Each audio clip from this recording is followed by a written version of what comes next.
When you head to a football game, you're hoping for a team win, maybe a hot dog or some nachos, but have you ever thought about where that food is cooked or if it's even clean? Tonight, ABC 17's Zara Barker goes behind the kitchen door of Faurot Field.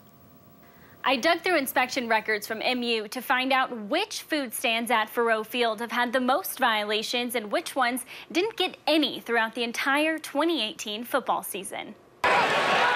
It's the busiest place in Columbia on a home game Saturday, and it serves food to thousands of fans.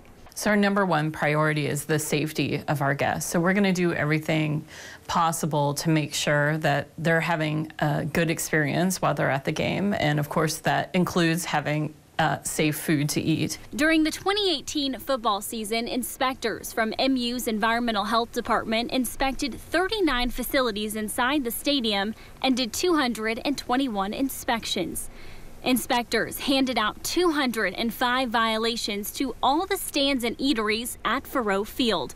But when you break down the 2018 season, that averages to less than one violation per inspection. I think if you look through our records, you'll see that we have a track record to be proud of.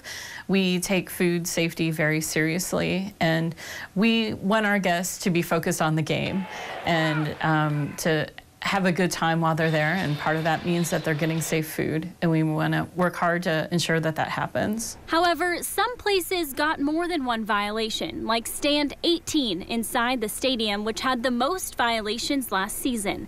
They were cited for an employee's glove touching their shirt and cooking chicken to 160 degrees instead of 165. So when we're doing an inspection, we're looking for those things that can be corrected immediately, and then things that might require more corrective action.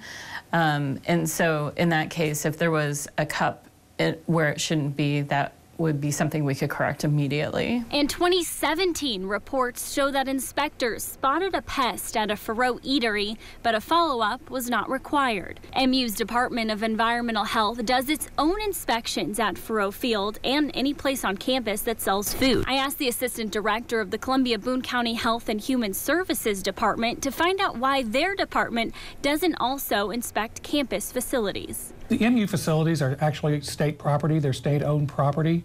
Our authority under city and county ordinances does not extend to state-owned property, so we don't inspect those. That's up to the state to do that, and the university has their own environmental health section with inspectors. Clardy says although his department doesn't make sure their inspections are done, they often work hand in hand. Yeah, we work with them on, it's not uncommon for certain vendors to set up on university property and on non-university property.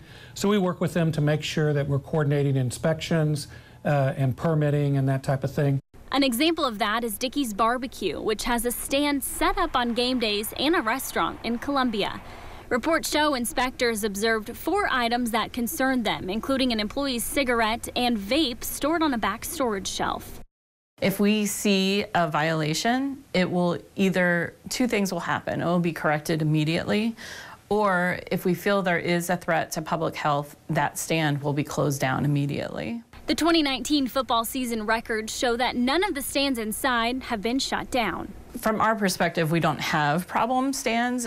All of our vendors are held to the same standards, and so we are inspecting them regularly and making sure that they're following food safety best practices. On our website right now, we have an interactive map of Faurot Field. You can find where you normally sit during Mizzou's home games and click on the nearest food stand where you may get your food the most. It'll show you which violations they had.